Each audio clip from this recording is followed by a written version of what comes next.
এই ভিডিওতে আমরা 2000 জনকে হাঁটতে সাহায্য করব।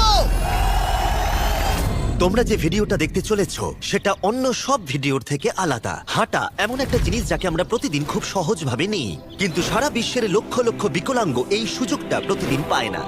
কিন্তু এই ভিডিওতে 2000 জনের জীবন পরিবর্তন হতে চলেছে। 2020 সালে একটা দুর্ঘটনা ঘটেছিল, তাতে আমার দুটো গোড়ালি ভেঙে যায়। যখন ও প্রথম অসুস্থ হয়, ও যে বাঁচবে সেটা আমরা ভাবতেই পারিনি। আমি 17 বছর বয়সে একটা কার অ্যাক্সিডেন্ট করেছিলাম, তাতে আমার পা হারাই। আর আমরা এটা শুরু করলাম স্টেফিনিকে সাহায্য করে। হ্যালো, কেমন আছো তুমি? বেশ ভালো আছি। আপনার সাথে দেখা করে খুব ভালো লাগলো। আমার খুব নার্ভাস লাগছে। কতদিন হয়ে গেল তুমি নিজে নিজে হাঁটতে পারোনি? আমি নিজের চেষ্টায় হাঁটতে পারি না সেই 2009 সাল থেকে। তার মানে প্রায় 15 বছর হয়ে গেল তুমি নিজে নিজে হাঁটতে পারোনি। হ্যাঁ। ওয়াও, ঠিক আছে, দেখি আমরা কিছু পরিবর্তন আনতে পারি কিনা। এই দেখো, এটা হলো তোমার নতুন পা। এই নাও ধরো। Thank you. এটা তোমার কেমন লাগলো? আমার খুব পছন্দ তুমি হয়েছে। এটা ট্রাই করে দেখো। হ্যাঁ, একদম। ঠিক আছে, এই তো প্রায় হয়ে এসেছে। ওকে, কেমন লাগছে তোমার? এটা দারুণ। ঠিক আছে, এবার তুমি উঠে দাঁড়াও। ওয়াও, 15 বছরের মধ্যে প্রথমবারের জন্য স্টেফিনি নিজে নিজে হাঁটতে ও, পারলো। এটা অসাধারণ। এই যে আমার বাবা। কে এতদিন পরে হাঁটতে দেখে আপনার ভালো লাগছে তো? আমি খুব খুশি যে ও যেটা করতে চায় ও সেটাই করতে পারবে। ওকে আর বন্দি হয়ে থাকতে হবে না। তোমরা সোজাসুজি এখন একে অপরকে দেখতে পারবে। আমরা নাচতে পারি। আর ওরা ঠিক এটাই করলো। স্টেফিনি এবং তার পরিবারকে সাহায্য করতে পেরে খুবই ভালো লাগছে। তাই আমরা একই জিনিস কলিনের সাথেও করলাম। তাহলে প্রায় 7 মাস হয়ে গেল তুমি হাঁটতে পারছো না। আমি তৈরি। তাহলে দেখা যাক। আমাকে জীবন আর একটা দারুণ সুযোগ দিল। তারপরে আমরা সাহায্য করলাম ডেভিড, অ্যাড্রিয়ান, লিন্ডা আর খারিদকে। কিন্তু সত্যি কথা বলতে আমরা এগুলো করতেই পারতাম না কিছু অসাধারণ মানুষের সাহায্য ছাড়া। আমরা মানুষের অঙ্গ রিপ্লেস করি। কেউ যদি এরকম প্রস্থেটিক লেগ নিতে চায় তাহলে কিরকম খরচা পড়তে পারে? জায়গার উপর ডিপেন্ড করছে, 5000 থেকে 50,000। শুনতে অবাক লাগলেও এই ভিডিওতে বেশিরভাগ মানুষই ইন্স্যুরেন্স অ্যাফোর্ড করতে পারে না, বা তাদের আর্থিক ক্ষমতাও সেভাবে নেই। তার মানে আমরা যদি এগিয়ে না আসতাম তাহলে ওরা কোনোদিনই হাঁটতে পারতো না। আর ইন্স্যুরেন্স কভার করতে না পারলে কি হবে? তুমি আরো ফান্ড রেজ করো আর প্রার্থনা করো যে তোমার মতোই যেন কেউ আসে। এটা আমার কিনতে 10 বছর সময় লাগবে। দাঁড়াও, এটা নিজের টাকা কিনতে তোমার 10 বছর সময় লাগবে? হ্যাঁ, এটা তো চ্যান্ডলার, এটা শুনে আমার খুবই খারাপ লাগলো। তাই আমরা তোমাকে $10,000 দিতে চাই। না, এটা আমার জীবনের সেরা মুহূর্ত, আমি কোনো দিন ভুলবো না। আমরা পাশে আছি। তুমি এখানে এসেছিলে একটা পানি আর বাড়ি যাচ্ছ 2টো পা আর $10,000 নিয়ে। আমার জীবনের সেরা দিন। ও ভাই, এটা তো দারুণ লাগছে। এটা একদম আসলের মতো লাগছে, যেন ও। শরীরের অংশ। তুমি আবার হাঁটতে পারবে, এর জন্য কোনো টাকা খরচ হলো না। এটা আমার জীবন চেঞ্জ করে দিল। তোমার কাছে আমি ঋণী হয়ে থাকবো। আর এটা করতে গিয়ে আমরা শিখলাম যে হাঁটার ক্ষমতা হারিয়ে ফেলার অর্থ হলো জীবনের সবচেয়ে মৌলিক কাজগুলো করার ক্ষমতা হারিয়ে ফেলা। আর এটা গ্রেগ খুব ভালো করেই জানে। ঠিক আছে, দেখা যাক তোমার নতুন পা কেমন ফিট হয়। ঠিক আছে, ও এবারে উঠে দাঁড়াচ্ছে। আমি উঠে ওনাকে দাঁড়িয়ে দেখো। খুবই ভালো লাগছে। দারুণ। দারুণ। ওহো, তোমার কেমন লাগছে? সত্যি কথা বলতে তুমি আমার হাসি ফিরিয়ে এনেছো। একজন বিকলাঙ্গ মানুষের পক্ষে দৈনন্দিন কাজকর্ম করা পাহাড় প্রমাণ কঠিন হয়ে দাঁড়ায়। কতদিন হয়ে গেল তুমি নর্মাল ভাবে হাঁটতে পারোনি? আমি এখন ভুলেই গেছি নর্মাল হাঁটা কাকে বলে। তোমরা কি ওকে এখন হাঁটতে দেখার জন্য এক্সাইটেড? সেটাই খুবই স্বাভাবিক। excited। এটা হলো তোমার ডান পা, ধরো, আর এটা হলো বাঁ পা। এটা দারুণ। তুমি পারবে। প্রথম স্টেপ। এবার তুমি এগো। ওয়াও, এ তো দেখছি যাদের এক পা আছে তাদের থেকেও বেশি ভালো হাঁটছে। তোমার কাছে এটা খুবই সহজ লাগছে। আমি এবার দৌড়তেও পারবো। তোমাদের ওকে হাঁটতে দেখে কেমন লাগছে? দারুণ লাগছে। খুব ভালো লাগছে। না ধরে, দারুণ। না ধরেই হাঁটছে। এবার তাহলে তুমি মেয়ের সঙ্গে আইলে হাঁটতে পারবে? হ্যাঁ, Wow! আইলে হাঁটবো, মেয়ের সাথে নাচবো। আমি জানি এই বিয়েটা তোমাদের জন্য খুবই গুরুত্বপূর্ণ, আর সেই জন্য আমি ওর উডবি হাজবেন্ডকে জিজ্ঞাসা করেছিলাম যে বিয়ের জন্য কত খরচ হবে। আর এই হুইল চেয়ারে সেই পরিমাণ অর্থ আছে যা তোমার বিয়ের পুরো খরচ মিটিয়ে দেবে। আর তোমার সাথে তোমার বাবা আইলেও হাঁটবে। Thank you. থ্যাংক ইউ কাকু না বলার জন্য। Thank you. আমরা আপনার কাছে কৃতজ্ঞ থাকবো। Thank you so much. একটা প্রশ্ন করব, বলছি আমরা কি নিমন্ত্রণ? হ্যাঁ, তোমরা কিন্তু ফেস্টিভ্যাল নিয়ে এসো। বেশ, তাই হবে। ও কিন্তু মজা করছিল না। এই ভিডিওর শেষে আমরা সত্যিই ট্রাভিসের মেহের বিয়েতে গিয়েছিলাম। আর যখন আমরা এই ভিডিওতে সমস্ত প্রস্থেটিক্সের খরচ বহন করছিলাম তখন আরো কিছু জানতে পারলাম। যেখানে $5,000 থেকে $50,000 অনেকের কাছেই মূল্য হিসেবে অনেকটাই বেশি, তখন কিছু দেশের মানুষের কাছে এর বোঝা আরো বেশি। সেই জন্য আমরা চলে এলাম গুয়াতামালাতে ডেভিডের সাথে দেখা করতে, যে শুরু করেছে রেঞ্জ অফ মোশন প্রজেক্ট, পিছিয়ে পড়া মানুষদের জন্য প্রস্থেটিক্সের ব্যবস্থা করতে।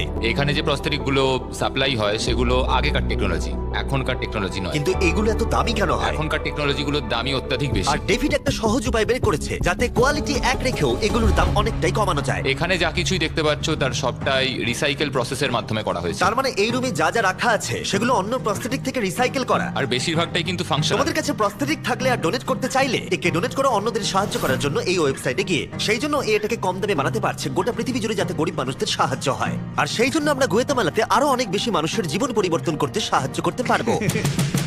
মোটরসাইকেল রাইডিং এর মতো অ্যাডভেঞ্চারাস জিনিস থেকে শুরু করে তুমি তো খুব সহজেই করে ফেললে ফুটবল খেলা, এমনকি জীবনের ছোট আনন্দগুলো ভাগ করে নেওয়া। তোমাদের দুজন কি মিষ্টি লাগছে? আমি সবার প্রথমে আমার পরিবারের সাথে হাঁটতে চাই। তোমরা আমার জীবন সম্পূর্ণ পরিবর্তন করে তুমি দিয়েছো। মায়ের থেকে লম্বা হয়ে গেছো। নিজের পরিবারকে হাত করা। তোমরা সবাই কেমন আছো? সবাই একসাথে প্রথম স্টেপ ফেলো। এমনকি বাচ্চাদের স্বনির্ভর হতে দেখা। জীবনের যে কোনো পর্যায়ে একটা অঙ্গ অনেক কিছু বদলে দিতে পারে। আর এভাবেই দিনের শেষে আমরা অনেককেই সাহায্য করলাম, কিন্তু আমাদের অভিযান সবে শুরু হয়েছিল। তুমি বলতে চাইছো অনেক মানুষই এই সুযোগটুকুনিও পায় না? আসলে এটা একটা খুবই রুক্ষ পার্বত্য জায়গা। এখানে প্রচুর নদী আছে, চারিদিকটা জঙ্গলে ঘেরা, তাই চলাফেরা করার জন্য এই জায়গাটা খুবই কঠিন, যেটা রুগীদের পরোক্ষভাবে বাড়িতে বন্দি করে রাখে। এই জন্য ডেভিড মাঝে মাঝেই তার ক্লিনিক থেকে বেরিয়ে পড়ে আর পেশেন্টদের তাদের বাড়িতে গিয়ে দেখা করে, যেখানে বেশ কিছু প্রতিকূলতাও আছে। তোমার ট্রাক কোথায়? আমি তো ভাবলাম তোমাদের গাড়ি করে যাব। না না, আমাদের কোনো গাড়ি নেই। তাহলে ওই প্রত্যন্ত জায়গাগুলোতে যাওয়ার জন্য তোমার কাছে কোনো গাড়ি নেই? না। রক্তের বেশিরভাগ টাকাই তাদের স্টাফ এবং প্রস্থেটিক তৈরি করতে চলে যায়, তাই পেশেন্টের কাছে পৌঁছানোর জন্য গাড়ি কেনার টাকা তাদের কাছে থাকে না। কিন্তু এটা এখনো অবধি, আমি মিথ্যে বলছি না, এটা তোমার গাড়ি। যদি না হয় তাহলে সাইডে রক লেখা আছে কেন? আমরা স্টাফদের বলে দিয়েছিলাম কেউ যেন ওকে না বলে। এই ব্র্যান্ড নিউ $65,000 গাড়িটা প্রত্যন্ত জায়গায় যাবার জন্য একেবারে উপযুক্ত। থ্যাংক ইউ ভাই। কংগ্রাচুলেশনস। চলো যাওয়া যাক আর কিছু পা বিতরণ করা যাক। চলো যাওয়া যাক। আমরা গুয়েতামালা সিটির ভিড় থেকে অনেকটাই দূরে গেছিলাম, আর তখন ফাইনালি আমরা পৌঁছে গেলাম। আর ভলকানো পেরিয়ে আমরা কেভিনের সাথে দেখা করলাম। হ্যালো, যার বাঁ দিকটা পড়ে গেছিল আর 24 বছর আগে ও একটা অ্যাক্সিডেন্টে নিজের পা গুলো হারায়। তুমি একটা ভলকানোর পাশে থাকো, কিভাবে থাকো এখানে? এখানকার মাটি তো খুবই রুক্ষ। হ্যাঁ, এটা ঠিক বলেছো। এটা ওর জন্য খুবই কঠিন। একজনকে সবসময় দরকার যে ওর হুইল চেয়ারটা ঠেলে নিয়ে আর যাবে। এই হলো তোমার পা। ধন্যবাদ। তুমি প্রথম স্টেপ ফেলতে চলেছো।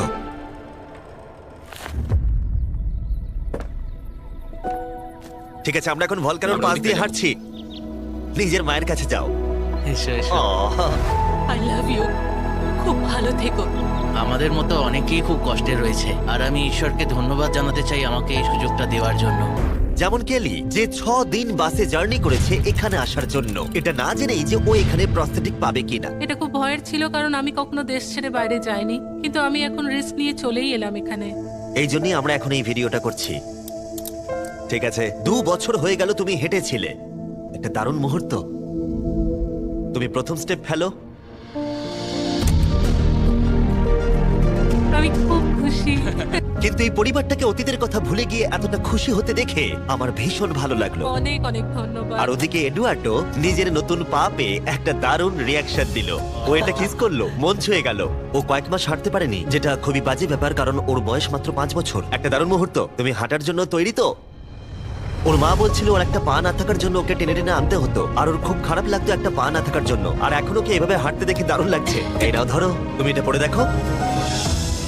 মেয়েকে হাঁটতে দেখে কেমন লাগছে? খুব ভালো, সত্যি খুব ভালো লাগছে। একবার দেখো, এ 1 বছর ধরে হাঁটেনি। এটা সত্যিই আমার ফেভারিট ভিডিও। এটা দারুণ। হ্যালো, কেমন আছো? বিশ্বাসই হচ্ছে না। হ্যালো, কেমন আছো? হ্যাঁ খুব ভালো ফ্রেডের আছি। সাথে দেখা করে তোমার ভালো লাগলো, কিন্তু যে জন্য আমরা এখানে এসেছি সেটা হলো তোমার নতুন প্রস্থেটিক পা। এটা তোমার আর অ্যাবসলিউটলি ফ্রি। অনেক অনেক ধন্যবাদ, আমি কৃতজ্ঞ তোমাদের কাছে। চলো চলো, এই তো। কেমন লাগছে তোমার আবার হাঁটতে পেরে? আমার খুব ভালো লাগছে। আর ইকুয়েডরে এইভাবে 50 জন বিকলাঙ্গকে সাহায্য করার পরে ডেভিড আমাদেরকে তার ফেভারিট রিচুয়ালের কথা বলল। আমরা চাই ওরা চড়ে দেখাক ওই পাহাড়টাতে। আর আমরা এখন নতুন প্রস্থেটিক নিয়ে এই পাহাড়ে উঠবো। যদি ওরা এই পাহাড়ে উঠতে পারে তাহলে ওরা দৈনন্দিন জীবনেও সফল হবে। আর সবাই খুবই আগ্রহী ছিল। চলো শুরু করা যাক। ঠিক আছে। ওঠা বেশ কষ্টকর। এই মানুষগুলো এতদিন বাদে হাঁটতে শুরু করেই পাহাড়ে চড়তে পারলো, মানে এটা সত্যি অসাধারণ। তুমি সত্যি এদেরকে একটা চ্যালেঞ্জ দিয়েছো। যদি তুমি একটা উচ্চতায় পৌঁছতে পারো, একটা জায়গায় পৌঁছতে পারো, প্রতিবন্ধকতা নিয়ে তোমার কাছে পৃথিবীর সবকিছুই সম্ভব মনে হবে। সবকিছু মানে সবকিছু। আর আমি এটা দেখলাম, এই বিকলাঙ্গদের মনে এতটা উচ্চাকাঙ্ক্ষা দেখা আমার জীবনে সম্পূর্ণ নতুন একটা অভিজ্ঞতা ছিল। এটাই এই ট্রিপের উদ্দেশ্য, আর এরা কেউই হাল ছাড়ছে না। সত্যি কথা বলতে আমি বুঝতে পারছিলাম না কেন আমরা এই পাহাড়ে উঠছি, কিন্তু এখন আমি বুঝতে পেরেছি যদি তারা এই প্রস্থেটিক নিয়ে পাহাড়ে উঠতে পারে তাহলে তারা দৈনন্দিন জীবনে যে কোনো বাধা পেরোতে পারবে। আমরা টপে পৌঁছে গেছি। খুব ভালো, তোমরা এই পাহাড়ে উঠতে পারলে সব বাধাই পেরোতে পারবে। আমি গর্বিত, সত্যি গর্বিত। আর এখন এদের পুরস্কার একটা অসাধারণ ভিউ। আর এবার আমরা চলে গেলাম কেনিয়াতে, যেখানে অনেক বাচ্চাদের পা তো ছিল কিন্তু সেটা ব্যবহার করতে অনেক খরচ সাপেক্ষ অপারেশন করতে হতো, আর আমরা সেটা পে করলাম। একবার দেখো একে, সার্জারির আগে এই বাচ্চাগুলো জীবনে কোনোদিনও হাঁটেইনি, আর এখন ওদেরকে দেখো। যখন আমি হাঁটতে চেষ্টা করতাম তখন আমি পারতাম না, তখন আমার খুবই খারাপ লাগতো। বাকি স্টুডেন্টরা আমায় দেখে হাসতো, তাই কখনো কখনো আমি স্কুল যেতাম না। তুমি যখন প্রথম হাঁটলে কেমন লাগলো? দেখলাম আমি অন্যদের মতোই হাঁটতে পারি, তাই আমি খুব খুশি হয়েছি। আর তাদের সবাইকে সার্জারি করানো ছাড়াও আমরা ক্লিনিকে একটা ব্র্যান্ড নিউ প্লে রুমও বানিয়েছিলাম যাতে বাচ্চারা খেলতে পারে। তোমাদের নতুন খেলার রুমটাকে দেখো। আর এবার আমি একটু গতি বাড়াবো, কারণ কেরিয়ারের পরে আমরা গোটা আফ্রিকায় গেছিলাম মানুষদের হাঁটতে সাহায্য করতে। আমার পরিবার, আমার অর্থনৈতিক অবস্থা এবার সবকিছু পরিবর্তন হয়ে যাবে। আর সেখান থেকে আমরা গেলাম ফিলিপিন্সে, কম্বোডিয়া আর শ্রীলঙ্কা। আমাদের সাহায্য করার জন্য অনেকটাই ধন্যবাদ। Thank you, thank you. Thank you very much. এটা আমার জন্য একটা দ্বিতীয় সুযোগ ছিল। আমি যেন নতুন জীবন পেলাম। আমার বুক ধড়ফড় করছে। আর পৃথিবীর অনেক দেশ ঘোরার পরে আর 2000 জনের প্রথম স্টেপ দেখার পরে আমি গর্বিত এটা বলতে পেরে যে গোটা বিশ্বে আমরা বহু মানুষের জীবন পরিবর্তন করতে পেরেছি। তোমাদের হয়তো মনে আছে ভিডিওর শুরুতে আমরা একটা বিয়ে বাড়ি অ্যাটেন্ড করবার কথা বলেছিলাম। এটা খুবই অদ্ভুত, যার সাথে 24 ঘন্টা আগে দেখা হয়েছে তার বিয়েতে এখন আমরা আছি। আর নোলানের জামাটা, নোলানের শার্ট 100%। এখানে দেখো এই দড়িগুলো। ঠিক আছে, ট্রাভিস এবার তার মেয়ের সাথে আইলে হাঁটবে। দেখা যাক এবার ও তার নতুন পা নিয়ে কেমন করে হাঁটে। কান্না পেয়ে যাচ্ছে। এটা অসাধারণ। আমি অনেক অনেক অভিনন্দন জানাই মিস্টার অ্যান্ড মিসেস অ্যান্ডারসনকে। ট্রাভিসকে তার মেয়ের সাথে আইলে হাঁটতে দেখে আমার মনে পড়ে গেল এই ভিডিওতে বহু মানুষ তার জীবন পরিবর্তন করে ফেলেছে। আমি আমার মেয়ের সঙ্গে আইলে হাঁটলাম, আমার খুব ভালো লেগেছে। অনেক ধন্যবাদ।